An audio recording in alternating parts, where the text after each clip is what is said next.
யாழருவி farm house நண்பர்கள் அனைவருக்கும் வணக்கம். இன்னைக்கு நம்ம எங்கே இருக்கோம் அப்படின்னா, ஈரோடு மாவட்டம் விஜயமங்கலம் டோல்கேட் பக்கம் தாங்க இருக்கோம்.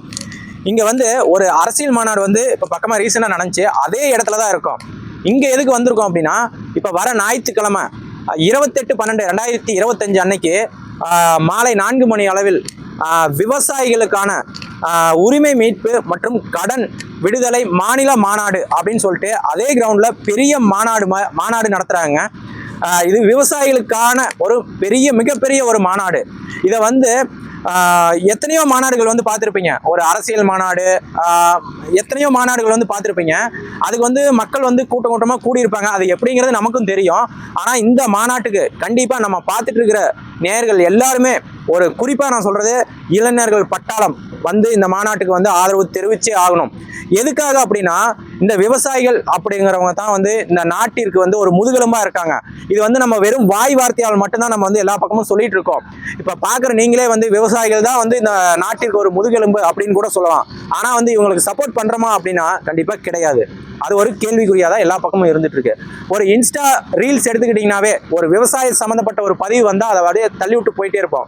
ஆனால் தேவையில்லாத பதிவு வந்தால் அதை நம்ம அந்த ஃபுல்லாக அந்த ரீல்ஸ் ஃபுல்லாகவே பார்த்து முடிப்போம். அதுக்கு லைக் போடுறது என்ன, கமெண்ட் போடுறது என்ன, எல்லாமே பண்ணுவோம். ஆனால் இந்த விவசாயிகளுக்கு ஒரு ஆதரவு தரீங்க அப்படின்னா கண்டிப்பாக கிடையாதுங்க. இந்த விவசாயிகளுக்கு ஒரு ஆதரவு கொடுக்குறீங்களா அப்படின்னா அது ஒரு மிகப்பெரிய ஒரு கேள்விக்குறியாக தான் இருந்துகிட்டு இருக்குது. அதனால் இந்த வீடியோ பார்க்குற மக்கள் எல்லோருமே இந்த வீடியோவை எல்லாத்துக்குமே ஷேர் பண்ணுங்கள். அப்போ தான் இந்த விவசாயிகளுடைய மாநாடு ஒரு வெற்றிகரமாக அமையும் அப்படிங்கிறத நாங்கள் இந்த வீடியோ மூலிமா சொல்லிக்கிறோம். அதுபோக இந்த மாநாடு எதுக்காக இவங்க பண்ணுறாங்க அப்படின்னா, இவங்களுடைய உரிமை, அதாவது ஒரு அடிப்படை, ஒரு பயிருக்கு விளை வச்ச ஒரு அடிப்படை விலை மற்றும் இந்த காவிரி உபரி நீர் இதெல்லாம் கோரிக்கை வச்சு தான் இந்த மாநாடு நடத்துகிறாங்க. இது சக்ஸஸ்ஃபுல்லாக அமையணும் அப்படின்னா நம்ம பார்த்துட்டு இருக்கிற எல்லாருமே இவங்களுக்கு ஆதரவு தரணும். இந்த வீடியோவை எல்லாத்துக்குமே ஷேர் பண்ணுங்கள். அப்போ தான் கொஞ்சமாவது நம்ம விவசாயிகள் மேலே அக்கறை இருக்குது அப்படிங்கிறது எல்லாத்துக்கும் தெரிய வரும். ஏன்னா இந்த மாநாடு அவங்களுக்கு சக்ஸஸ்ஃபுல்லாக அமையணும். இது மற்ற மாநாடு மாதிரி காசு கொடுத்து கூட்டிகிட்டு வரதோ அந்த மாதிரிலாம் கிடையாது. அவங்களுடைய விவசாயிகள் உரிமைக்காக போராடுறாங்க. ஏன்னா விவசாயிகள் நல்லா இருந்தால் மட்டும்தான் ஒரு நாடு நல்லா இருக்கும். ஏன்னா அடிப்படை தேவை பக்கத்து நாட்டிலையோ இல்லை பக்கத்து இதுலையோ நம்ம கடன் வாங்க முடியாது. ஒரு விளைவிக்கிற பொருளை ஒரு சாப்பிட்றோமோ அப்படின்னா நம்ம எத்தனை நாளைக்கு பக்கத்து நாட்டிலையோ இந்த மாதிரி கடன் வாங்கிட்டு இருக்க முடியும்? தன்னுடைய நாட்டில் விளைஞ்சா மட்டும்தான் அந்த நாடு வளமை உள்ள நாடாக இருக்கும் அப்படின்னு சொல்லிட்டு இந்த வீடியோவை எல்லாத்துக்குமே ஷேர் பண்ணுங்கள். வாங்க, அந்த நிர்வாகிகள் நிறைய பேர் இருக்காங்க. அவங்ககிட்ட இந்த மாநாட்டை பற்றி ஒரு சில கேள்விகள் அவங்ககிட்ட கேட்கலாம். ஐயா வணக்கங்க. ஐயா வணக்கம். ஐயா, இப்போ நிறைய மாநாடுகள் பார்த்துருக்கோம். அரசியல் மாநாடு, நிறைய மாநாடுகள் நிறைய ஊரில் நடந்துட்டு இருக்கு. அதெல்லாம் தாண்டி இப்போ நீங்கள் விவசாயிகள் உரிமை மற்றும் கடன் விடுதலை மாநாடு, மாநில மாநாடு அப்படின்னு சொல்லிட்டு நடத்துறீங்க. இது எந்த வகையான மாநாடு? இது விவசாயிகளுக்கு எப்படி பயனுள்ளதாக இருக்கும் அப்படிங்கிறது நம்மளுடைய நேயர்களுக்காக கொஞ்சம் சொன்னீங்கன்னா பரவாயில்ல. அனைவருக்கும் வணக்கம். வழக்கமாக அரசியல் கட்சிகள் நடத்தக்கூடிய மாநாடு என்பது அவருடைய பணத்திற்கும் பதவிக்குமானது.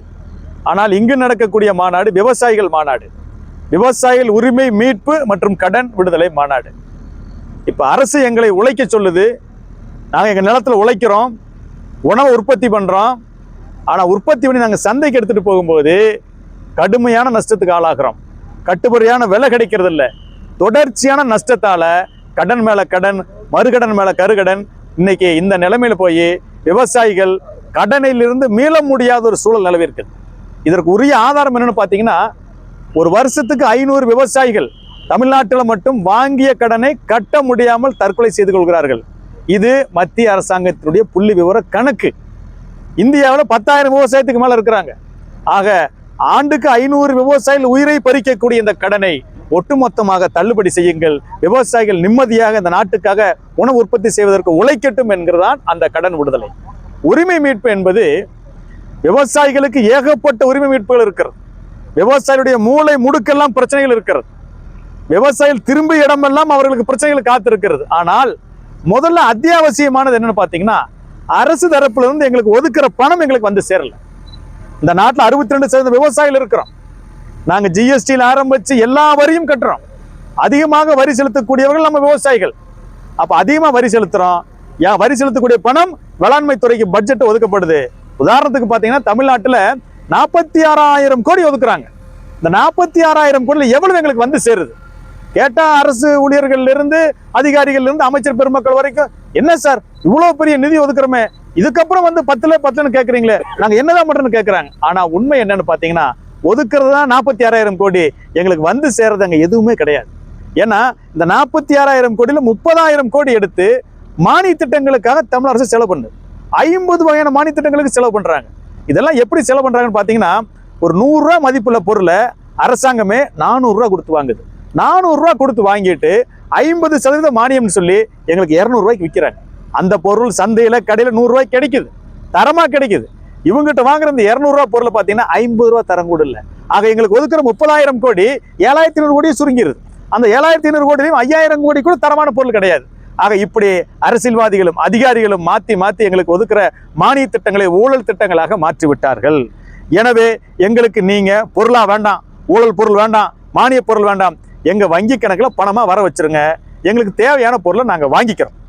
எங்களுக்கு தேவையான பொருளை சந்தை விலையில எங்களுக்கு சரியா சேவை செய்யக்கூடிய, நியாயமாக கிடைக்கக்கூடிய, தரமாக கிடைக்கக்கூடிய பொருள் நாங்க வாங்கிக்கிறோம். அதுதான் ஏக்கருக்கு 30,000 ரூபாய் இந்த அரசு ஆண்டுதோறும் எங்களுக்கு உற்பத்தி மானியம் கொடுக்க வேண்டும் சொல்றோம். அந்த 30,000 கோடி ரூபாயை தமிழ்நாட்டில் சாகுபடி பரப்பு 1 கோடி ஏக்கர் விவசாயம் நம்மளுக்கு பிரிச்சு கொடுத்தா 30,000 எளிமையா முடிஞ்சு போச்சு. எங்களுக்கு தேவையான பொருள் நாங்களே வாங்கிட்டு போறோம். மூணாவது பாத்தீங்கன்னா, உரிமை மீட்பில் நில உரிமை பிரச்சனை இருக்கு. இந்தியா முழுவதும் 4 கோடி ஏக்கர் இனாம் நிலங்கள். எல்லா மாநிலங்களிலுமே அரசியலமைப்பு சட்ட வழிகாட்டின் அடிப்படையில் எல்லா மாநிலங்களிலும் இனாம் ஒழிப்பு சட்டங்களை கொண்டு வந்து பட்டா போட்டு கொடுத்தாச்சு, உழுதவனுக்கு நிலத்தை கொடுத்தாச்சு, நிலம் சொந்தமாகி போச்சு. ஆனா தமிழ்நாட்டில் மட்டும் இனாம் ஒழிப்பு சட்டத்துக்கு பட்டா போட்டு கொடுத்த நிலங்கள் இன்னைக்கு விவசாயில பத்திரமும் பட்டாமுள்ள நிலங்கள், 150 வருஷத்துக்கு மேல அனுபவம் உள்ள நிலங்கள், இதை எல்லாத்தையுமே இன்னைக்கு என்ன பண்றாங்கன்னா ஒட்டுமொத்தமா ஜீரோ வேல்யூ பண்றாங்க. ஆவணம் பதிவு செய்ய முடியாதுங்கிறாங்க, விவசாயில ஆக்கிரமிப்பாளர்னு சொல்றாங்க, வீடுகளை பூட்டுறாங்க, இடிக்கிறாங்க. இப்படி தமிழ்நாட்டில் 13 லட்சம் ஏக்கர் நிலங்கள் இன்னைக்கு பிரச்சனை இருக்குது. 30 லட்சம் மக்கள் இதுல பாதிக்கப்பட்டிருக்கிறாங்க. இந்து சமய அறநிலைத்துறையும் வக்ஃபு வாரியமும் அரசியலமைப்பு சட்டத்துக்கு விரோதமாக, தமிழ்நாடு சட்டமன்றத்தால் இயற்றப்பட்ட சட்டத்துக்கு விரோதமாக இந்த நில அபகரிப்பு பணிகளை செய்து கொண்டிருக்கிறார்கள். எனவே அரசியலமைப்பு சட்ட வழிகாட்டின் அடிப்படையில் வழங்கப்பட்ட நில உரிமையை தமிழ்நாடு அரசு பாதுகாப்பதற்கு மீண்டும் ஒரு புதிய சட்டத்தை கொண்டு வந்து பாதுகாக்க வேண்டும் என்கிற 3 மிக முக்கிய கோரிக்கைகளை வைத்து இந்த விவசாயிகளுடைய நில உரிமை மீட்பு மற்றும் கடன் விடுதலை மாநாட்டை நடத்துகிறோம்.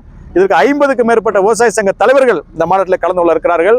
தமிழ்நாடு முழுவதும் இருந்து லட்சக்கணக்கான விவசாயிகள் இங்கே கலந்து கொள்ள இருக்கிறார்கள். ஒரு மாபெரும் மாற்றத்தை நோக்கி நாங்கள் இந்த மாநாட்டை நடத்துகிறோம்.